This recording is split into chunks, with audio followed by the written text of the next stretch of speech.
You're listening to the When Life Hands You Lennon's podcast.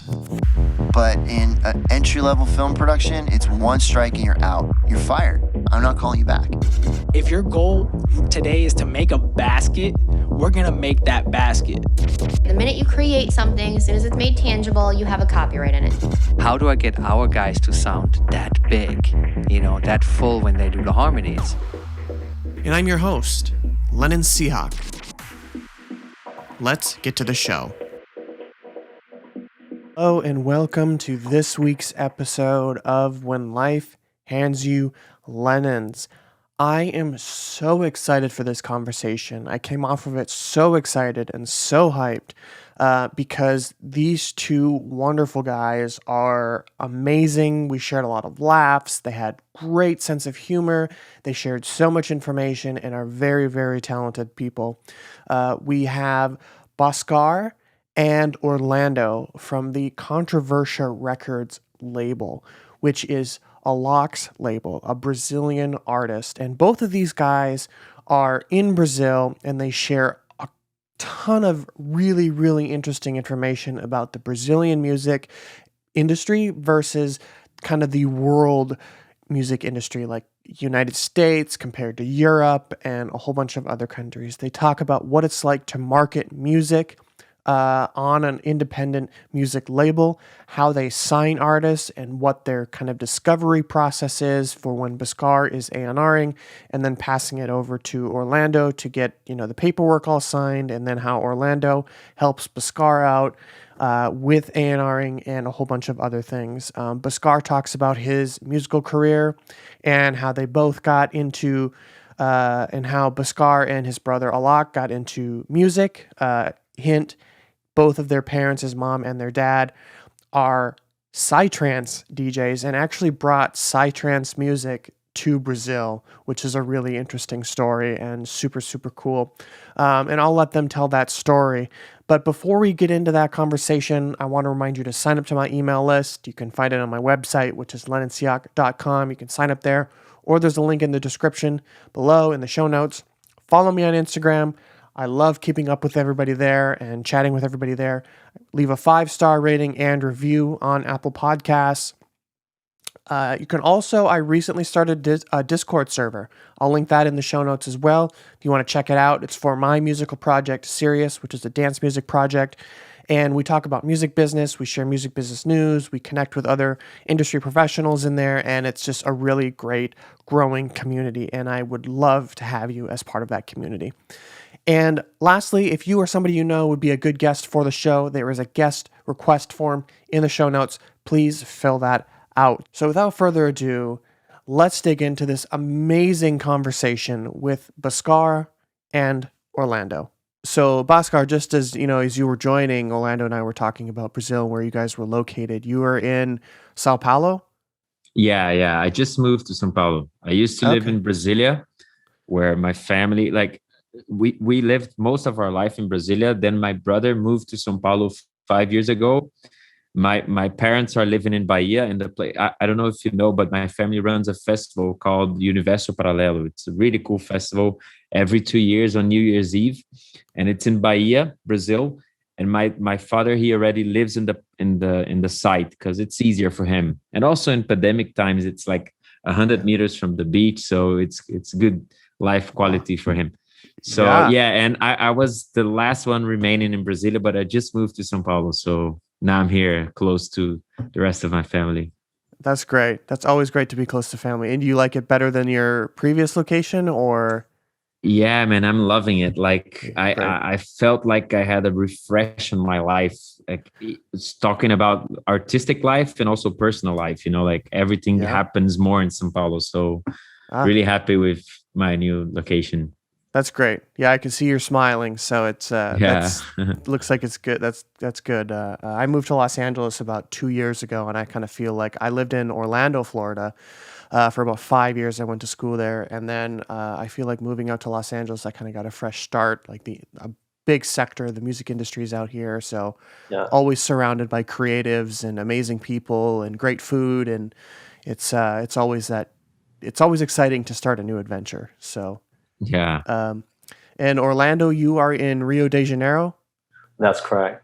And how far are you guys apart from one another? It's just like a 1 hour flight. Oh. Yeah, like it's 4 or just- 5 hours by car. Okay.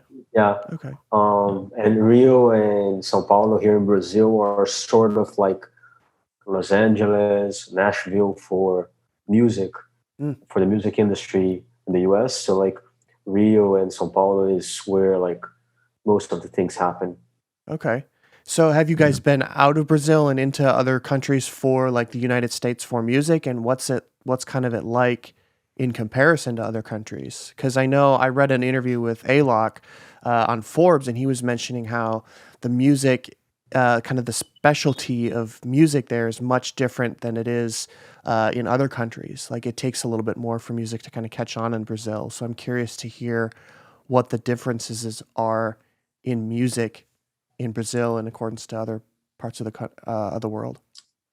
Yeah, so actually I had a tour to the States now in September, but it got canceled because I couldn't get my visa. So I was gonna test it on practice, but you know how it is.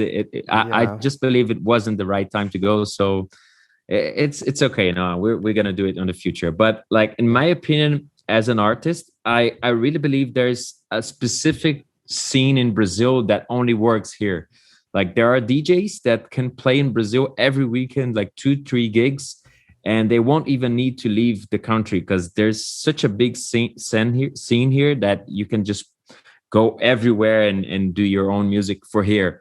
But like every day, I think Brazilian music is getting more international. Brazilian artists are getting more international. So now I believe it's kind of in a crossover moment that people are seeing that like our music isn't that far from what the other countries are listening to.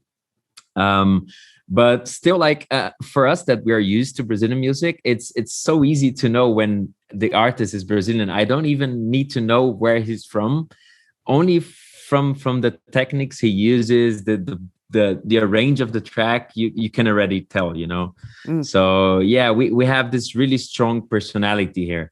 And like I already had experience playing in other countries, and I feel like the rest of the world is a little bit more open-minded than Brazil to listen to new stuff.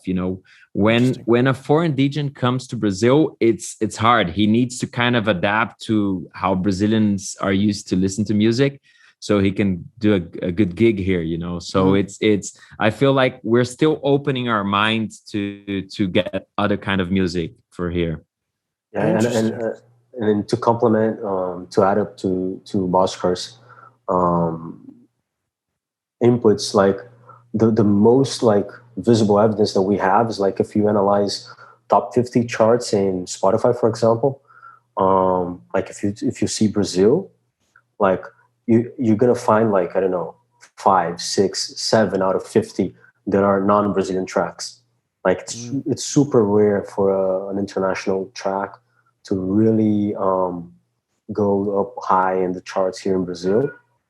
And while like in any other country, like if you go like, of course in the US, but like if you go even to Europe, like France, who doesn't speak English like as a mother language, you are going to see like lots of similarities. Of course, lots of local stuff, but of course, like the main tracks that are in the moment, they are going to appear as well in the top 10 chart.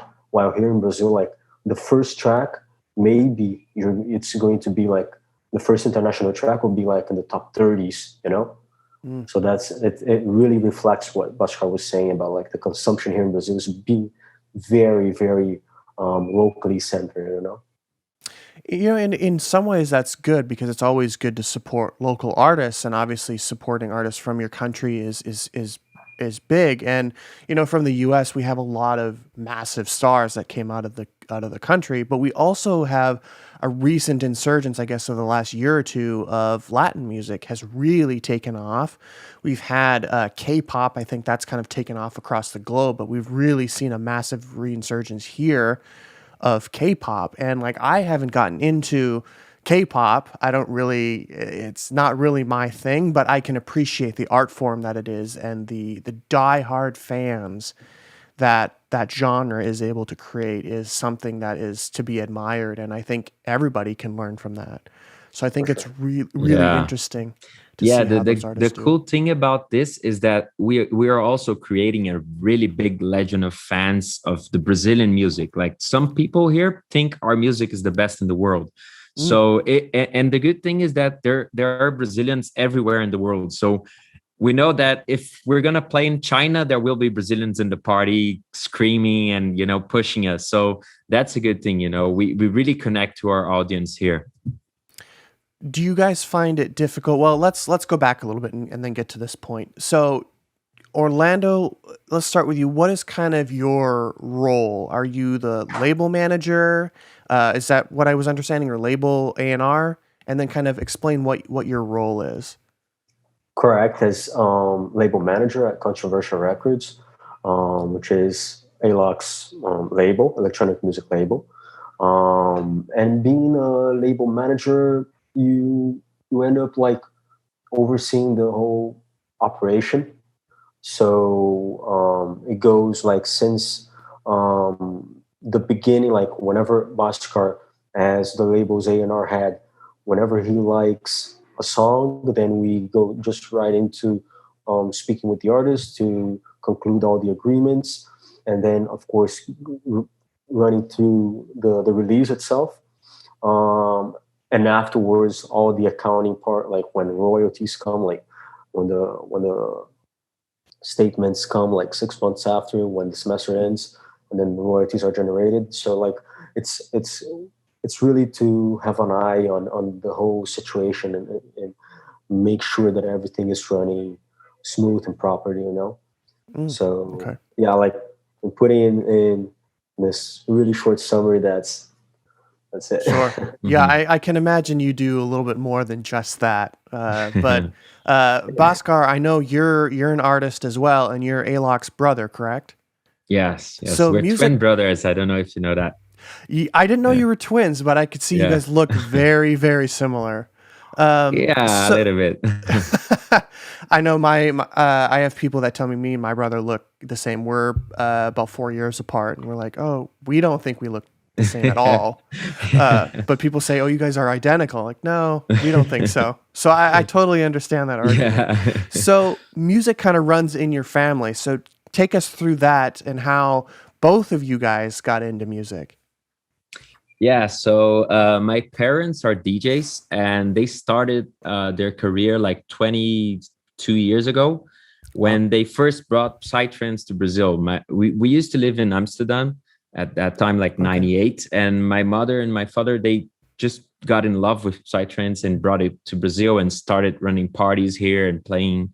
So they started in the really early Brazilian scene. And by the time we were only child, like I was like 9 years old, so we didn't really understand what was happening. But when we turned on 12, I think we start to get interested on it, and we had all this background, like my father runs this festival called Universo Paralelo, and it was something that really created like a really good background for everything we learned in the subsequent years. And we started playing together, me and my brother, by the name of Alok and Bhaskar. And on 2016, we started a project with our own tracks called Logica, a psytrance project. We played that for like 3 or 4 years. And in 2010, we started to get interested on house music. But my brother founded his solo career, and I stopped playing for a while. I just had to find myself as a human being and tried other stuff in life. It's important. And yeah, and then I came back to Brazil in 2012 and started coming back to production and stuff like that. But I only founded my own solo career on 2016 as Bhaskar. And since then, I've been working with my brother again, but only like in certain situations. But the good thing is that Controversia is really uniting us. It's a label where like I actually play with people that like my brother and me. We have totally different paths. Like he is more mainstream. He goes like he's like a performer. He really knows how to to communicate with the crowd, and I'm more like the shy guy that plays like 8-hour sets. Is a totally different ways. But in Controversia, we have this common point, where we unite again and we do tracks together, and we launch artists together. So it even looks controversial, two different ways putting together a really cool project. Yeah, and I think that's, I've discussed this point on previous episodes, but that's the beautiful thing about music, is that it brings everybody together regardless of how far apart we may be. And that's one thing, we can all connect together regardless of what genre it is. We all love music to some extent, and we can really connect with one another on that. And I think that's a really, really beautiful thing. So you guys, Bhaskar, you and Alok, kind of, you guys see a lot together and you listen to a lot. Do you have, obviously he has different styles of music, but what are some of the points that really bring you together with Controversia?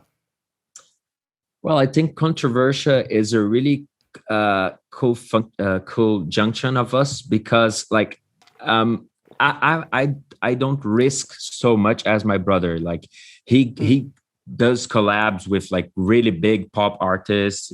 He does stuff that really goes to the mainstream, but at the same time, I push it to the darker side, to the more underground scene, to the more electronic scene. So I believe in Controversia, we get the best of both of us. There is this reference of what really works on the streaming and what we should do to grow our numbers, but there is also this sense of coolness of what the electronic scene is consuming. So we bring this together, and I think it's a really cool junction. Like in Controversia, I see that people already see as a reference of what I'm saying. Like, we are not an underground electronic label, but at the same time, we are not the big mainstream one. So we really fit ourselves in the middle, Mm-hmm.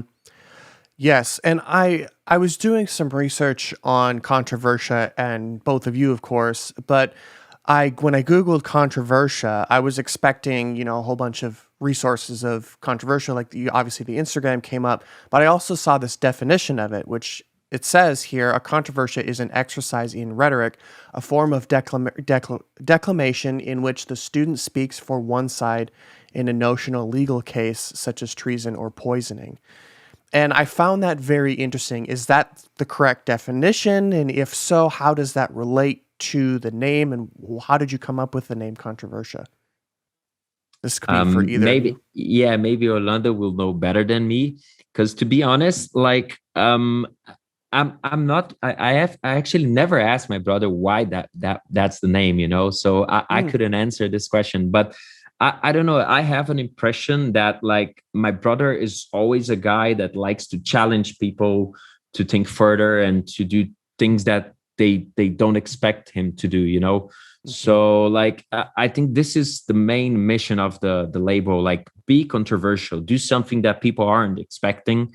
And that's what we are looking for. We are looking for the artists that are not included on the obvious, on the formula. So that's my vision of it. We already had some small talk about it, but I'm not really sure if that's the meaning of the name. Orlando, it goes pretty much into this direction. Of course, I think, of course, the best person would be obviously Alok to answer this, what's in his heart about it. But yes, sure. It really goes much into this, in the sense of like opposing opposite sides, and bringing together opposite sides. So that's why the label uses the black and white color, which is one of the most iconic, like visual counterpoints, like black and white. So it's pretty much into this sense, and it reflects a lot into the musical part, like when just like Bhaskar said, when you have really like the opposition to the basic, to the logic, to whatever is like just not going with the flow, So it reflects a lot on what like Bhaskar listens to, and the songs that we bring into the label. Interesting. So is this it's a little bit of a different definition of what I just read. So is the Portuguese, is that the Portuguese word for controversial?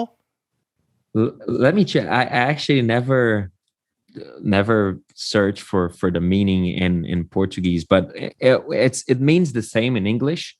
Like Okay. it's discussion, Got it. disputes, yeah, Okay. a polemic referring to an action, a proposal, something like that. So Okay. yeah, it's I think the best definition of it as a label is thinking more about this challenging, that we put the artists to challenge themselves and bring something new and controversial regarding of what's happening around, you know. Mm-hmm. Yeah, I would bring like controversial as the word itself, like now the sense that we have like here in Portuguese at least, as an opposite to trivial, you know, trivial, basic, obvious. So the word like it's something that's controversial. It actually brings up for discussion. It makes people talk about. It makes people think about. So all of this like feeling is perfectly reflected in how we take the label on a musical side, you know. Yeah. I understand that the maybe the definition you read to us was very specific to one situation about a student Sure. bringing something like this. So but like in a more broad sense, then I think it's in this direction. Yeah, and that makes sense. And then after you mentioned the kind of the overall branding and imagery, the logo of the label, the black and white is like, okay, that makes sense. Um, so Orlando, this is maybe a question more for maybe for you, but can you talk about like what's the process like from once Bhaskar discovers an artist and kind of you guys onboard? Are you onboarding an entire, are you doing like single exclusives, or are you signing albums, or like what's kind of the process for signing a new artist? So yeah, we kind of work in all of these fronts. Today, the majority of the products that we release are single tracks, Hmm. in which we have just a, let's say, from the legal perspective, we have just a relationship with the artist only for that material, only for that track.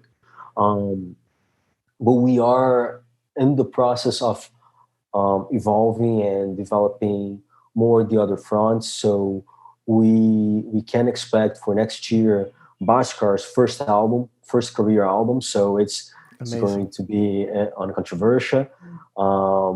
We can also expect for more albums coming from other artists that we really believe in. Um, Plus, we are already developing another side of the operation, which is working with artists on an exclusive basis, because then this requires other inputs and other perspectives that so far we were not into. Mm, But mostly because like of a bigger strategy, if you think on a 5-year strategy for a label, it doesn't make sense for a label to start out of the blue just signing artists with on an exclusive basis, without like showing to the people like what you're doing, what's your intentions, what are your plans, who is the label, you mm, know. And we really believe that now, like 2 years after the label was born, um, we are very comfortable with the position that we have established ourselves through all the hard work during these years. mhm. So we are ready to take it to another level, to the next step. You know. Hmm. So you guys launched in 2019, and it wasn't long after that where the pandemic kind of took over. So you guys were probably working closely together in an office, and obviously all that brainstorming is, launching a new company, especially a label. There's so many moving parts. What was that shift like, or did you guys make a shift?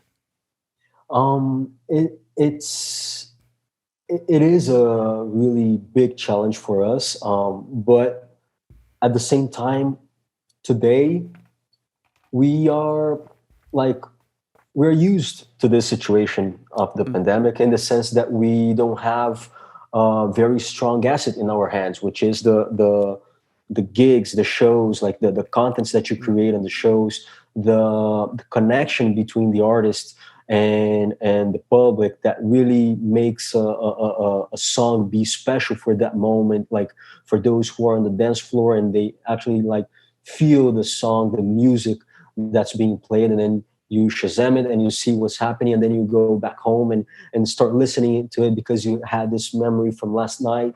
So like this, we don't have this. Of course, the Bhaskar is the best person to speak here now on the artistic side. But looking from the label side, it was we started the label. It was on June 28th, 2019. So like we had like 7 months, 6 months, or 8 months with shows, of course. But then it came like February, March already, everything stopping. So like, and it was like during these 8 months was exactly the moment in which the label was only releasing Alok tracks.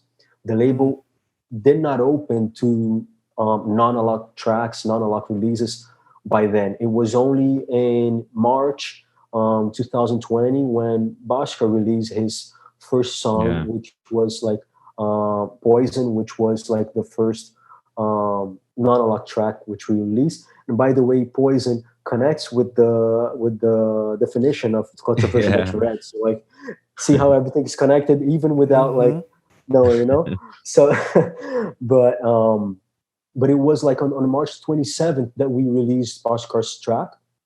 So we were already out of gigs. So we're in our specific situation, we are very, very, very looking forward to really have all the artists coming back to play and show their music and send us contents and send us like the feedback from the crowd, like, hey, see, the song is playing super well. Look how crazy the crowd was. Like, we're missing that, you know. Yeah. But it soon's gonna be over. And we'll be able to like complementing what adding what from what Orlando was saying. Like we had a different year from what we were first planning, because like if you compare the releases we had from Alok on 2019 on Controversia, there were like 3 or 4 really clubby music, you know, like for festivals and things that would work on the parties. But when the pandemic started, we kind of changed our aim to like more streamable tracks. So basically most of our release, maybe 80 or 90%, were more focused to the streaming market. And we are actually saving some of the tracks to release when the parties are back. Now we can start doing that already, I guess, like most of the world is getting back. So we're really excited to the new phase of Controversia now, like what we're bringing of news for people, you know. And I've heard a lot of people they took this past year and a half to really kind of restructure everything, and they really pulled back and were like, okay, this next year or 2, 3 years is going to be difficult. It's going to be a very different market when we come out of it. So what is it that we can change? And obviously we've seen, live streaming concerts. We've seen, BTS did a massive show online that got like 800,000 live viewers. I mean, there's no way you could ever cram 800,000 people into any physical space. That's insane. You know, I'm not sure if you know, but here in Brazil, we got like 3 million watching some of our wow, country music artists, Actually, my brother got 2 million on one of his live streams. Wow. Yeah.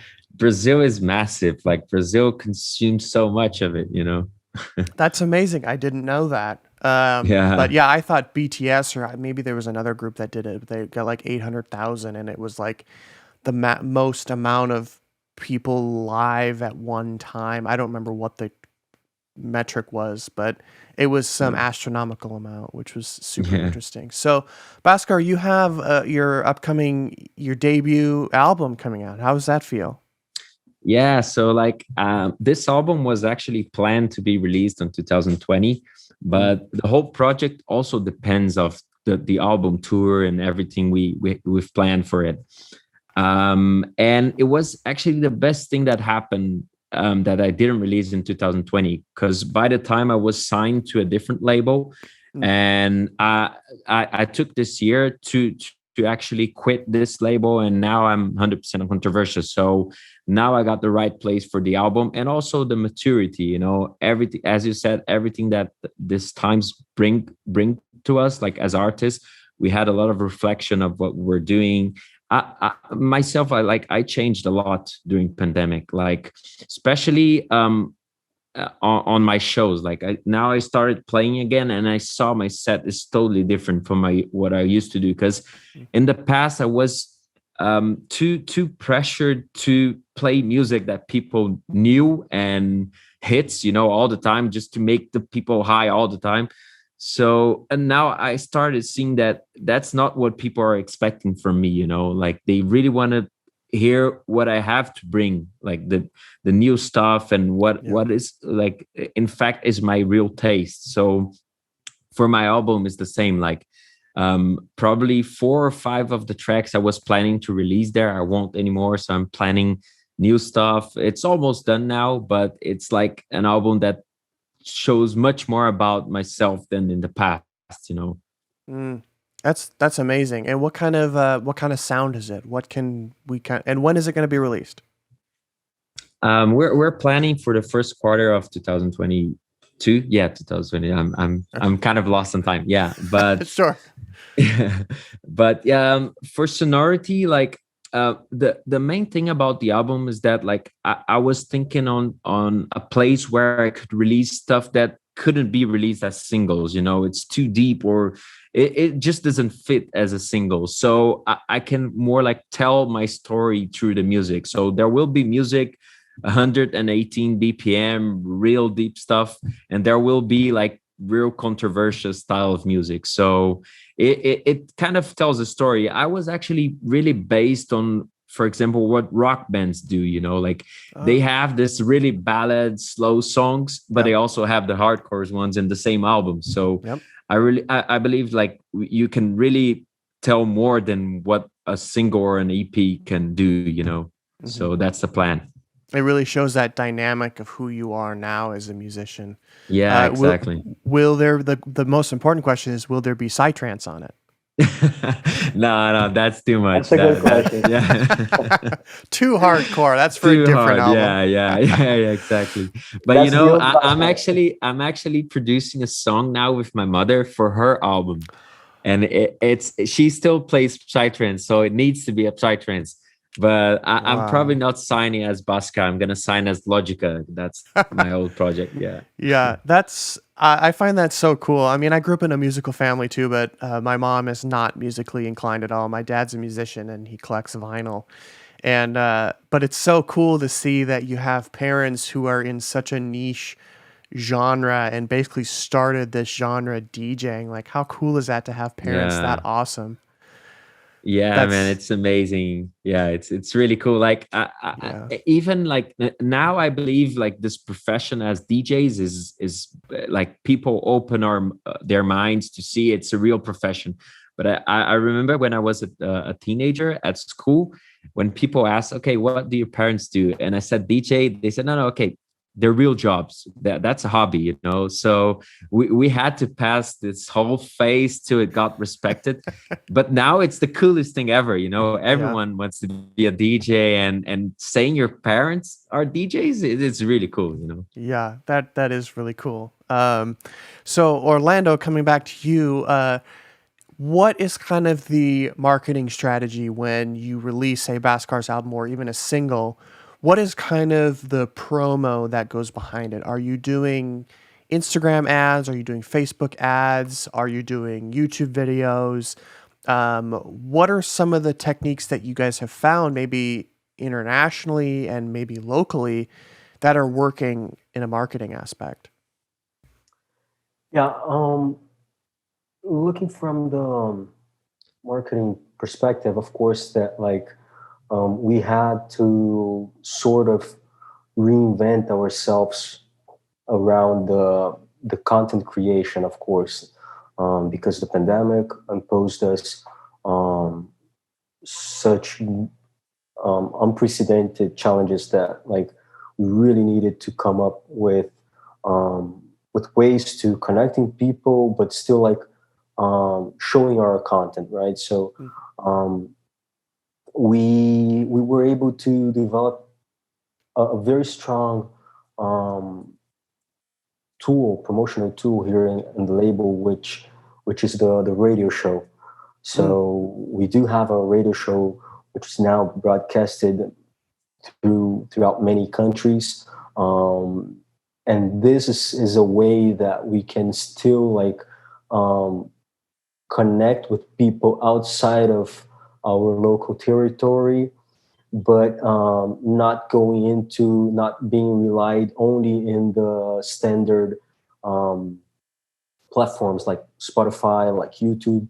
But yeah, of course, we do run campaigns, ads campaigns. We do develop content for YouTube. So like, of course, we just had like a few tracks in which we really like for to support a release. We developed a fan/footage content, because like we were exactly in a moment where people were not traveling. So like any content that we used to develop such type of content would be like old or not reflecting the actual moment, you know. So we explored a lot, of course, the label's visual ID. So one thing that was very we had a lot of engagement was with the lyric videos for tracks that we released, which anyone can find in our YouTube channel. So it was something that really caught attention of the public as well, and this is also something really nice that we can deliver to the artists, to the releases, to of course add up to the whole story. And of course, there are the standard ways of promoting, like sending out the promos to DJs, but you send out the promos to DJs who are not playing. So so that's a challenge, you know, because of course we still do. We did not stop that. I think that not one of the biggest mistakes, because it's hard to generalize it, because of course each artist has their own story. But like one of the biggest mistakes that I saw people during this pandemic was thinking that like, oh, there are no shows, so I'm not going to release music at all. So yeah, you need because like people still want to consume content. They are not going out, of course. Many people are, but like they are still avid for content. You know, they want to see new stuff. They want to listen to new songs. So those who are releasing are on the spotlight. So if you don't generate any type of content, then you end up naturally being behind, especially these times now. So it's a really controversial moment, let's say. I feel like this is like the past year and a half has probably been the most important time to release content, because people are at home, they're not going out. You can get their attention more easily because they're glued to their phones, they're glued to their computers, they're glued to their TVs. They're consuming Netflix content. I have a friend who's in sync licensing, and they started, when the pandemic first kind of hit here in the middle of March, April, May, in the States. They said that this was like the biggest time of their entire career, and they've been in it for 10 years, 15 years. And this was like probably the most success they've had in sync licensing ever. But that's because for me. That's amazing. And it's so interesting that how, you have some artists who are like, oh, I'm not going to release content because I can't perform it live. Well, here's that time to pull back and be like, here's a challenge. What can I do to create content and keep people engaged and keep myself on people's radar, whether that's creating TikToks, whether that's creating YouTube content, whether that's getting placed in a TV show or a movie. Keep yourself on that radar. Yeah. So, People Bhaskar, need to see you, right? they absolutely need to see you and hear you, especially in these crazy times. They need music as it allows us to disconnect from the world. Like there's Problems, yeah. problems that I listen to that I'm just totally taken out of my current life for those 3 or 4 minutes, and I can just immerse myself in the Yeah. song. So Orlando, what are some of the things that you do to drive people to, I mean, you talked about like paid ads, but what are some of the platforms that you drive people to? Like, what is the ultimate goal for you? Is it to get more views on YouTube? Is it to get more followers on Spotify?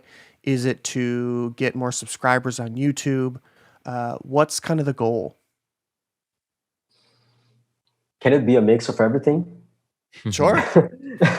No, yeah, but like jokes apart, like it is important, like looking at the business perspective. In the end of the day, that you actually are able to convert all your efforts into streams, into consumption, into paid consumption, not illegal consumption, which will not generate any royalties for the label and artists. But like, but yeah, like YouTube views, streaming platform streams. So I think like the way that we are today set up in the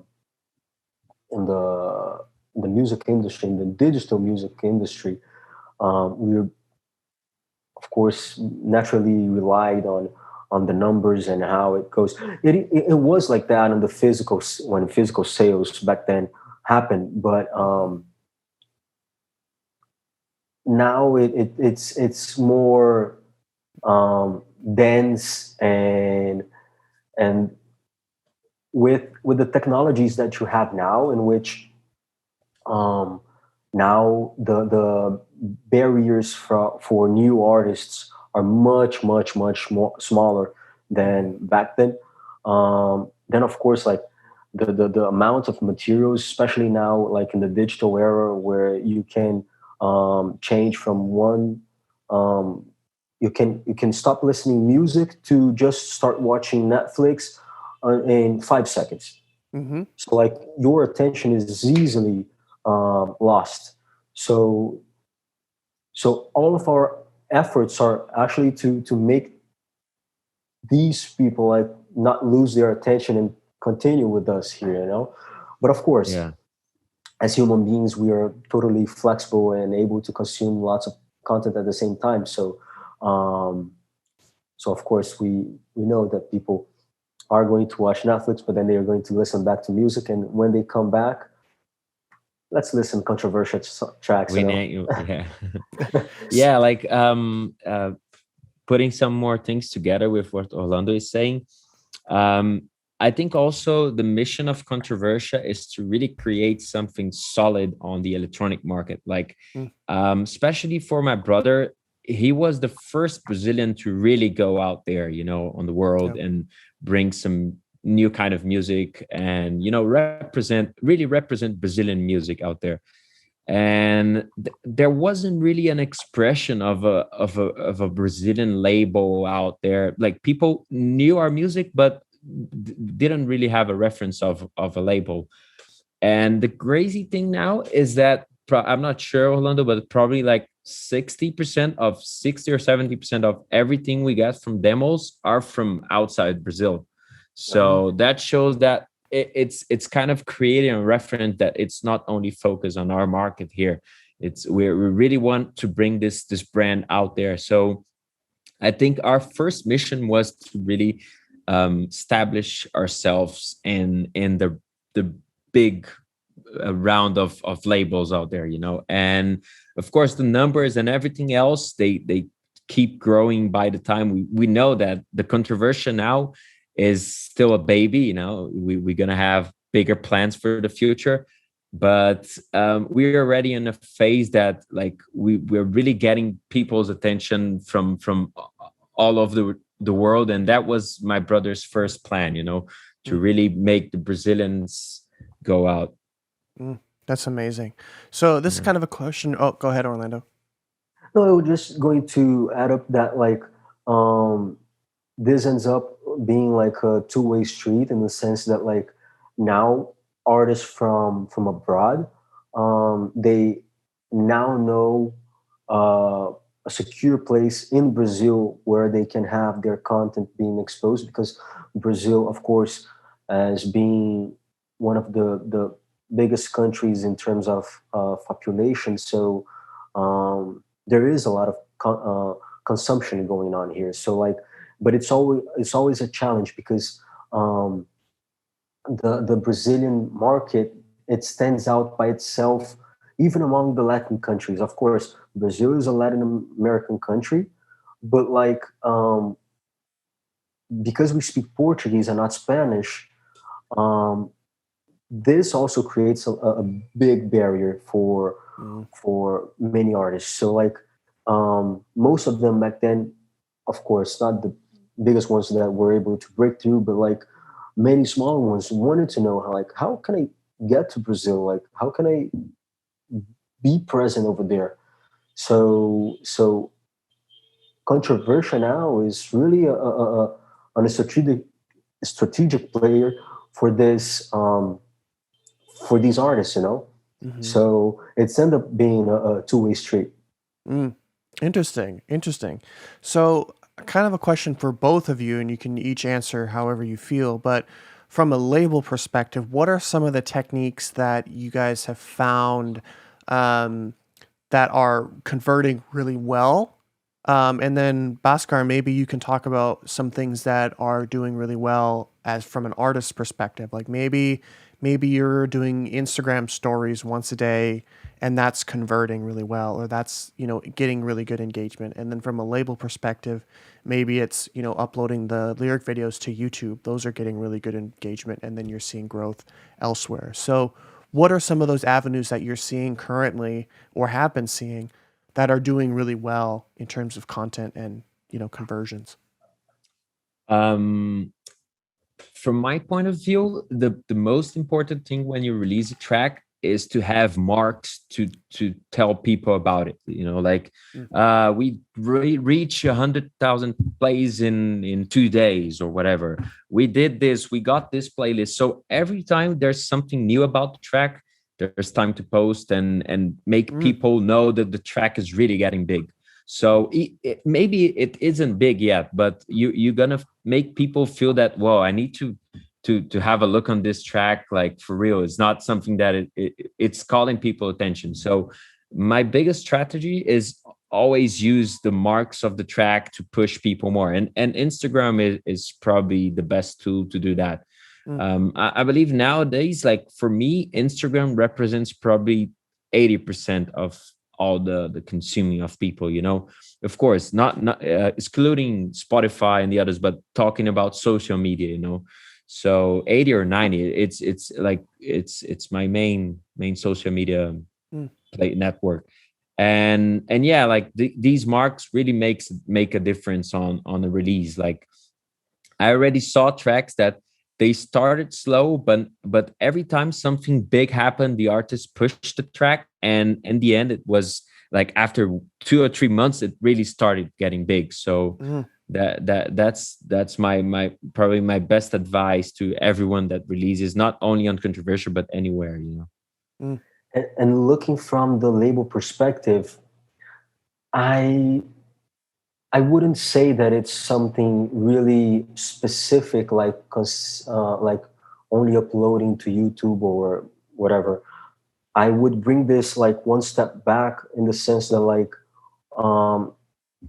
I think that it's not even a technique, let's properly saying, but it's like a way of like operating the whole label is like bringing consistency. And it's not consistency only like releasing every Friday, yes, bringing new content every time, but also like in the artistic side, like Bart are really selecting what really represents the label, and um, and sticking to this truth, you know. So of course, then it comes to the visual parts of a release, which our visual idea really is also consistent. You can today, if you see a single cover on Spotify and you already know the label, you know that that's a controversial track, you know. So just like other labels have their own marks and their own ways of sending their message, their visual message, I think that consistency is like one of the most important aspects of the whole operation as a whole, you know. Interesting.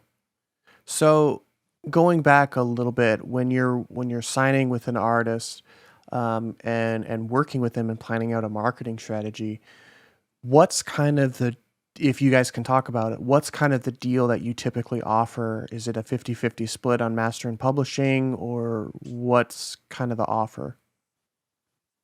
I think Orlando is the best one to Yeah, answer no, this one. but it depends a lot on how each situation is. Like, Sure. because of course, the label has its costs. Of course. That like um, having this operation running smoothly, like a radio show operation, and having PR agents and many other aspects that involves costs for a label. Then of course, um, not always it's like it's not as a standard to have like a 50-50 deal, um, because maybe then there's a situation where the label, in order to make sense for the label financially speaking, you need to have a little bit different royalty structure than a simple, not a simple, of course, but a standard 50-50, you know. So it's quite hard to put here in general terms. So yeah, it would Y- depend a y- lot. Yeah, like the good thing is that the label now, after 2 years of work, we kind of understand the level of priority of each track I select. So we have different types of investments, and depending on the track, put it on a VA or put it on an EP or just release it as a single. We all do this meeting to plan things together, but usually we have different kinds of ways of working a track. But yeah, as Orlando said, it really depends on many factors, you know. Mm, okay. Interesting. Um, so I'm trying to think. So who do you guys use for just distribution? Is it kind of your own proprietary thing, or are you partnered with another label or distributor? We have a structure today in which um, in some territories we have spinning records Mm, distributing, interesting. and in other territories we have a Spanish distribution company called Alta Fonte Okay. distributing us, our content. So yeah, like mostly this is split by Latin America and the rest of the world. So yeah. Interesting.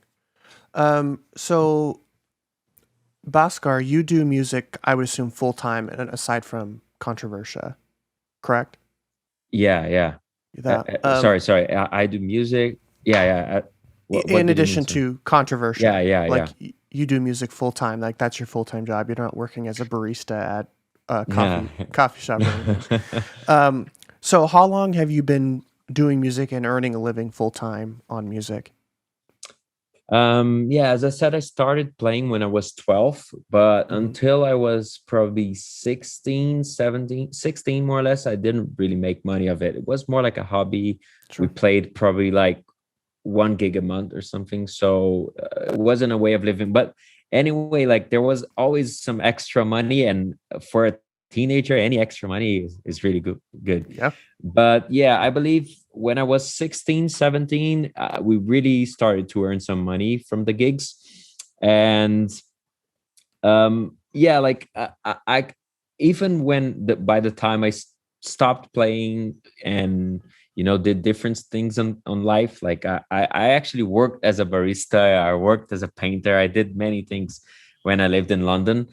But I always felt like music was calling me, and I didn't really know why I was doing these other jobs if I could get a lot more money from music, like that's a hard thing to see, because like most of the artists don't really see money from music. So I just trusted so much on myself that I couldn't just stop and do different stuff. And when I came back to music, like on 2016, back for real, it was really quick. Like, and I remember when I closed with the agency, by the time they got me like 25 gigs in a week, like was Wow. something really, really cool. So I really started working and never stopped since then. Pandemic times were hard, because we had to readapt everything else. But yeah, I'm really, that's probably the best thing I have on life. Like, I'm really proud to say that I can live from music, and that's what I love. So it's something that most of people try to find their whole lives, and I found it when I was 12.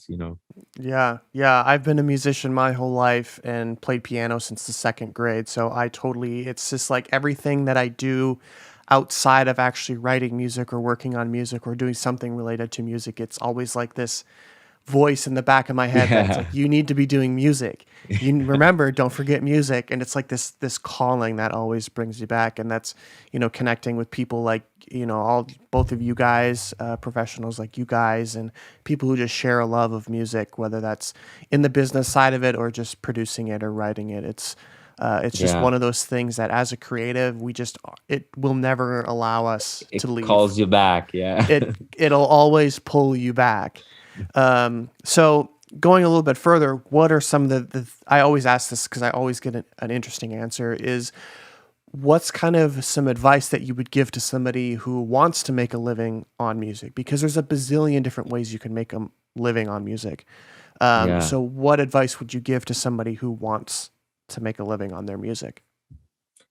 To be honest, like, especially after pandemic, I saw that it's not only about making money from music. Like, you really need to make something that you love on music. Like, I know there are ways that I could produce music that could have potentially more streamings, and I could play in bigger events, but that's not me. So the first step is really to find yourself inside the music. Okay, this is what I like. And then what I do all the time is to really watch the market, to study the market, to see what's happening, to understand where it's really working out. So, for example, if someone finds himself, okay, tech house is what I love, start studying the tech house artists, start seeing what's really happening around, what are people playing. And after this study, it's like college. Music is like college. It's not a profession that you only go have drinks and have fun. You really need to study, you really need dedication. So I believe this was the best thing, that being like a son of uh, DJs, and having all this background was the best thing that happened for my career, because I had the time and the dedication to study it my whole life. And now I know I have this maturity to do what I feel like it's my true and also works in the market. So I believe the first step is really understand what's your true on music, like what you really like, and then study about it and understand what you can do to take the most of it. But always study, never stop. Mm. Yeah, I always consider myself a perpetual student. I'm always learning, whether that's chatting with people like you, whether that's reading the latest Billboard article, reading Music Business Yeah. Worldwide on which executive just got hired at Capitol Records, and then studying what they're doing and kind of the moves that they're making within the label or in their career, and just learning every piece of the business, anywhere that you can, anytime you have a chance to connect with somebody, to learn from them, and just pick Yeah. their brain, I think is very important. That's been one of most helpful parts in my career is to get where I'm at, is just, even if it's somebody who is not exactly where you want to be, there's a lesson to be learned from that person. For sure, for Um, sure. Orlando, also, what about you? yeah, I was going to say, and this advice would come after Bhaskars, like looking from a chronological point of view, like it will come after. Once Hmm. you discover yourself, you know where you are, you know um, how you're gonna operate this, then have a minimum of planning ahead. Know where you want to be down the road, like in a 5 year range. So you can actually, like, of course, surprises happen, and you got to be always open for the new, especially in this market that we are, where, like, today you have one information, the other day everything can turn around. Hmm. So um but have a minimum, like, vision down the road, what you want to do, and I say this much because of my story with music, Orlando where is also a producer. yes. Ah, um, Yeah. but I sort of had, like, to plan a lot in my life to sure. be in this position today where I can make a living out of music. Yeah. Um, I didn't have, like, such an interesting background, musical background, just Bhaskar and Alok, of course, but I was always a big fan since my teenage um, phase of electronic music, and I knew that, like, I wanted to give something back for this scene, for this movement that really, like, gave a lot to me as a human being. So, but at the same time, I didn't have, like, the financial resources to just stay back home, like, producing, and Sure. I had to run after my own money, so, like, of course, my parents gave me the opportunity to study, to conclude high school, conclude university, and from there I started building my own story, and I started working in in how would I say that in English, like, um, war army company. Oh, I don't a know. military? Yeah, but it's they're not a public company, like, from a Ah, country. They're like a private company that sells technology for, like, war technology. So like I a started defense working. contractor. Yeah, maybe, yeah. Yeah. Okay. So I started working with that. I went to a retail company, like, here from Brazil, but, like, more or less like on Amazon, you know. Yeah. So, and then from there, I actually, like, um, hey, I have my curriculum here. I want to now make a move to the music market. So, like, then because of this, I planned ahead, and I knew what I needed to do in these companies to make my profile be interesting for the record company in which I then got into 6 years, 7 years ago. So, and then it was last year that I came to Controversia. So, and I know Bhaskar because he was an artist, and I was his A&R. So Mm, that's how we got to know each other, and then from there we started having a very fruitful relationship in music. So taking from my experience, it helped me a lot to minimally know where I want to be in the future, and then with that you can build your path to get to this point. But again, of course, you must always be open to the new, to the surprise, and I think that's the beauty of life. Um, yes. you can plan the most you want, but things might or might not happen the way you want. But in the end, you see that, hey, was worth it, so Yes. just Yeah. keep the struggle and look ahead, and let's just do it. Yeah. Stay tenacious. It's a good point. I was going to ask you the kind of the next that question that I asked Bhaskar was, what advice would you give? And I think planning ahead is a very important step. And you say that you went through this phase in electronic music in your teen years. It's not a phase. We're all still in it. Yes, yes, yes. When I'm in So the dance floor without no responsibilities, I feel myself back like as a teenager, like as if it was my first party. yeah, Yeah, I agree going with you. back to my middle school and high school years, I was that weird kid that liked dance music, and everybody else was listening. I grew up in a really small Midwestern town. Everybody listened to country music and rock music, and I was out here listening to underground tech house music, and people were like, "What the hell is that?" Me too.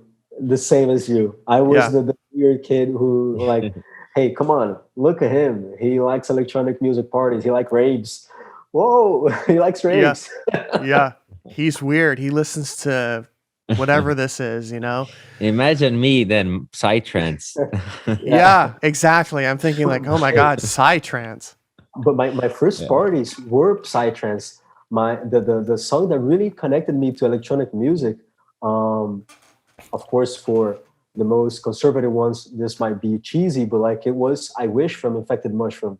So this was the song that like it was a parent of mine who showed me this track, and then whoa, is this electronic music? When you say that electronic music is cool, then yes, take me there. And then I went to my Yes. first rave, and then it's a long lasting path. Yeah, and in fact, I'm a journalist at EDM.com, and one of my team members just did an interview with Infected Mushroom. Apparently Oh, they nice. just recently hit 25 years of their project, 25 years of Yeah, Psytrance. they're So kind of my heroes. yeah, they're kind of legends in the Yeah. Psytrance world for sure. So I don't want to keep. Lennon, sorry, I was just thinking here. Did anyone ever tell you you kind of look like Dr. Fresh? No, No, but I that's think you do. I was actually thinking because I have a friend that looks like you, not a celebrity, but I have a friend that looks very similar to you. But no, I've not heard anybody say that I look like Dr. Fresh. I think so, a little bit. Hmm. I was Okay. just thinking here. I feel like I'm a little bit fresher though than Dr. Fresh. I'm gonna have to look that up now. I'm curious. I don't want to keep you guys for too much longer, but I have a couple more questions, and then I'll let you guys get to your evening. I know it's probably getting towards what's like 5 o'clock there. Um, so as you guys are working, and I'm assuming you guys work very closely together, Bhaskar, you sign an artist or you're scouting out talent, and then you pass it over to Orlando to kind of take care of all the paperwork and all that stuff. So when you're going through demos and things like that, what are some of the things that you're looking for in an artist or in a song before you actually pass them over to Orlando or find interest in signing them? Yeah, so first of all, I think there is the standard of quality that's a minimum that we accept. So if we start listening to a track, it needs to be really, really good. If it doesn't have quality, so we sign it. And also we have a team of engineers that also helps us out with mix and mastering when we don't have a really, really good master. Mm. So yeah, we kind of have this standard of quality. But most of it, mostly more than that, we look for something that is really out of the box. Like we have the style that we usually release that is something between slap house and progressive deep house, but there it needs to have something out of the common. We have so many demos every week of things that look like something that already exists, that it needs to call our attention in a way that, okay, this is new, this is something fresh, this is something that is on our standard of style of music, but it has something different. It has something more advanced. So probably that links a lot with what I said about controversy, finding something that is not on a logic standard of formula. Hmm. So yeah, that's basically it. I guess most of the labels answer that, but it's just because like after you are an A&R, you can see that like you really need that little point that standards like that puts the music up on a standard. If you understand what I mean. Yeah, yeah, it's a little bit different than everything else. So if you have an artist that you can tell the composition and the songwriting and everything is there, but the mixing and mastering isn't quite there, will you go back and ask for stems and then pass it over to mixing and mastering? And Yeah, then, yeah, that happens sometimes. Like sometimes we say to the artist what's wrong, okay, we think this should be better, and they do their own work and send us back like a re, a new version so we can check. But usually when we know the track is pretty much done, just need some extra push, then we already asked for the stems, and our engineer does it. mm, okay. Orlando, what about you? Is once Bhaskar takes the track, and do you have kind of a say in the A&R process, or is it entirely Bhaskar, or are you strictly kind of the paperwork, prepping for release, marketing strategy? No, he helps me a lot with the Oh, A&R interesting. part as well. Yeah, like Okay. I was just gonna say this before he answers, but like there's many times that I'm in doubt. I say, okay, this track is cool, but I'm not sure. And then Yeah. I ask Orlando and a couple more of our employees so they can help me out with a solution. Mm, Yeah. okay. Interesting.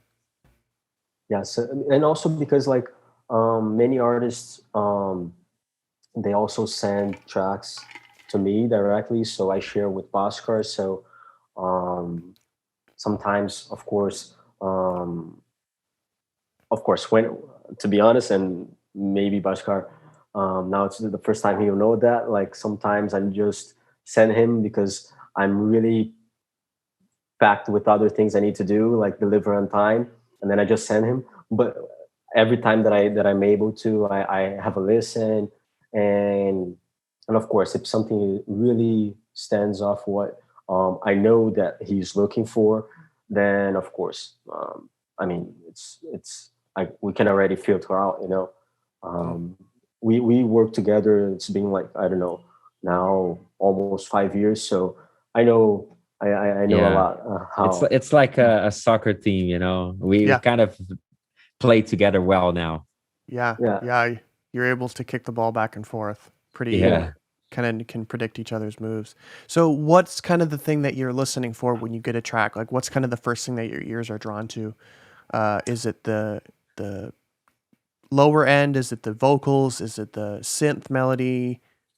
I, well, I believe the main thing about it is the idea, the creativity of the artist, like what he Got it. puts there that is really out of the normal. Got it. But of course, like as I said, there is this kind of standard that we look for. Like there's this range, and inside this range, it needs at least to fit there so we can release it. Like sometimes we get some really really cool demos that like for example, there was one that Spinning sent us, because Spinning as a distributor, they also send us some demos so we can check if there's something Ah, for controversial or not. that's Yeah, cool. and there was one that it almost got signed on defected, and I don't know why, but they sent us to see if there was something for us. And like for me personally, it was amazing. Like it was a track that I would play in my sets, but for Controversia, it didn't really fit. So we really need to put it inside this range. And after if it's there, we check for the quality and if the idea is cool. So that's the main thing. Yeah, basically. Okay. Orlando, do you have anything to add? Um, I would say like, and it's pretty much based on what Bhaskar said. I look a lot into like the vibe of the song because like the label, um, disregarding the fact that it goes we release more like progressive and or slap house. Like I think that like there are many progressive songs and slap house songs that do not go into this more clubbier, darkish vibe, not so happy, not so solar, not so cool summer vibes, you know. Um, so I think that like more than just like slap house or progressive or just putting the song into one box, like a genre box. I think that the genre aspect of the track, I think it says more about the track for us at least. Like when we are checking a song, because as I said, like there are many slap houses or progressives that go into a way different direction than what we were here. So yeah, that's how I approach my listening when I actually check a demo and not just pass straight to Bhaskar. Sure, sure, sure. So what are there any controversial artists that you guys are excited about, or that you've really seen kind of that standout aha moment with? Yeah, actually, now we are exactly on this phase to start thinking more about like signing artists for the label to compose like a bigger team. You know, we Mm, already have a couple of artists. One is called Cohen, and the other one is called Hulk, which are releasing most of their track with us. It's not an exclusive deal, but we have like a certain amount of tracks that we release with them every 6 months or something. sure. But now we're starting to plan more about like a long-term contract with more to offer to these artists. Mm, And beside these two, there's a group that we're really looking into now that is called Roof Time. That is really cool music. Like it's different from everything. It has this Brazilian cleanness. Like it's a really clean and groovy sound, but it sounds more like a tropical Rufus du Sol or something. You know, it's really different from everything, and we're really believing on these guys. mm, interesting. Orlando? Yeah, Yeah, I 100% what Bhaskar said. I think that like really these three projects here from Brazil are really standing out in our opinion. I think really Cohen is is a he has a really good hand, let's say, on yeah. producing. One of the best producers in Brazil for sure. Wow, Yeah, Yeah. cool. he's really able to make it stand and call attention of people from different places that maybe you wouldn't imagine before, like when like can surprise us. So um it's really interesting, and he is also like not only for his own musical side, like he's a hell of a producer, like for any genre, and also mixing, mastering. So he's he's ready to rumble, you know. Wow, Yeah, that's amazing. It's exciting when you can find those artists yeah, Yeah, and then give them that platform to really, like this is your next step in your career. Like we see you going places, and we want to give you that platform to take off because clearly he's very talented. yeah. And then And for you, yeah, these cases, then I'm yeah, sorry, just because I was just connecting with what we were saying back then in the beginning.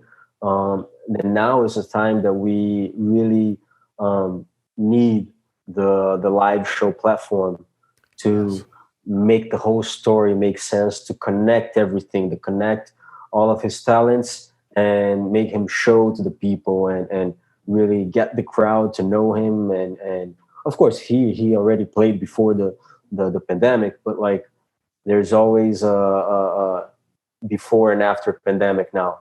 We are going to see that in the whole aspects of like life and arts in general. Like you can already see like several contents about pandemic being out over there, either Netflix series or either music, many music like speaking about like being home and taking care of yourself and the ones around you. So like, um, I mean, the live show platform is really something that we're really looking forward to when everything is safe. Yeah, of course. Of course. Well, that's kind of all the questions that I have. I don't want to keep you guys any longer. It's just I could keep talking to you guys. You guys have shared so much good information and are really, really kind of naturals at this. I can see you guys work very closely together because you're able to just, like you said, play soccer really well together. Yeah. So how can the listeners follow you guys and the label? And if they have any questions, reach out, and Bhaskar, follow your music. Yeah, so my socials are Bhaskar. Just you can find Bhaskar anywhere. And for Controversia, But to be Bhaskar, I'm sorry. It's important just to spell out your name yeah, because it's yeah. not as simple as just type Bhaskar.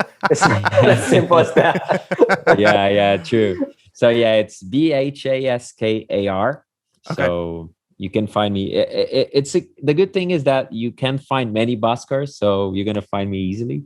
Cool. And for Controversia, it's our socials is controversia.records on Instagram, on YouTube as well. And to be honest, like I'm not sure if this is the right time to share the demo email right now, but we can talk about that later because like our demo email is flooded, it's too Yeah. much. So yeah, we can think of we are actually started to think on new strategies to get demos from artists because it's too many, like way too Yeah. many. Yeah. So For yeah. sure. So hopefully, we in the upcoming couple of weeks we will be able to announce to our audience some other forms of sending demos, which will Yeah, help a lot we the are in the process. process to change it. Yeah. Yeah, I can imagine you guys get flooded with demos day in and day out. And, as the journalist, I get attacked by publicists constantly. Hey, here's a story. Here's a new song. Yeah. Here's an album. Here's a music Yeah. video. Here's an upcoming show. Can you write about it? And I'm just like, I need to find a different way. Like they hit me on Instagram and Facebook and email. And there should be Yeah. a one system where it's like, here's how to contact me. And there's a Yeah, last exactly. um, place where you can find their music is on Spotify. So you can search for Controversia by Alok playlist. So Okay. you're gonna see not only the label's latest releases, but also like our picks and Bhaskar picks from the market. So you can see over there our musical idea over there. Yeah, it's a Great. good way to find out what we're releasing and what we like to listen to. So Cool. yeah, when people ask me, okay, what music are you looking for? I just send them the Spotify playlist link. That's Here's it. a reference. Yeah. Listen to this and then get back to us. The most Yeah. valuable reference possible. Yeah. And it doesn't save you guys time. All you have to do is drop a link and you don't have to explain it. Exactly. That's good. Cool. Well, this was an amazing conversation. I'm so glad that you guys were able to chat with me for, a little over an hour. And I learned a lot about Controversia and you guys' careers. It was really a lot of fun. Nice. So thank you a lot for the opportunity and for the invitation. Of course.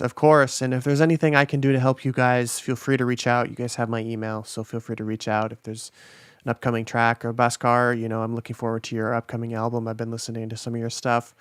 So keep up the Nice. great work. What do you like to listen to on electronic music?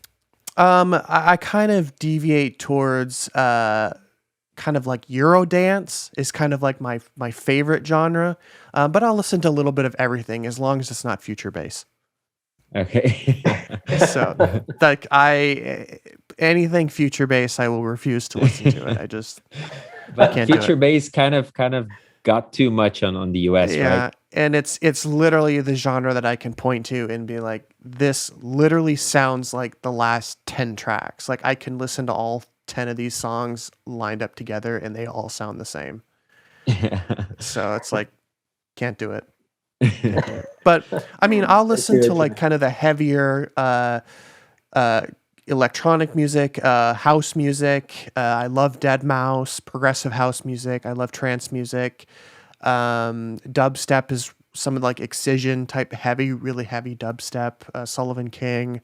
I listen to a little bit of everything. I'm a pretty Nice. open-minded, pretty That's open-minded good. That's guy. As long as it's not future bass. Okay.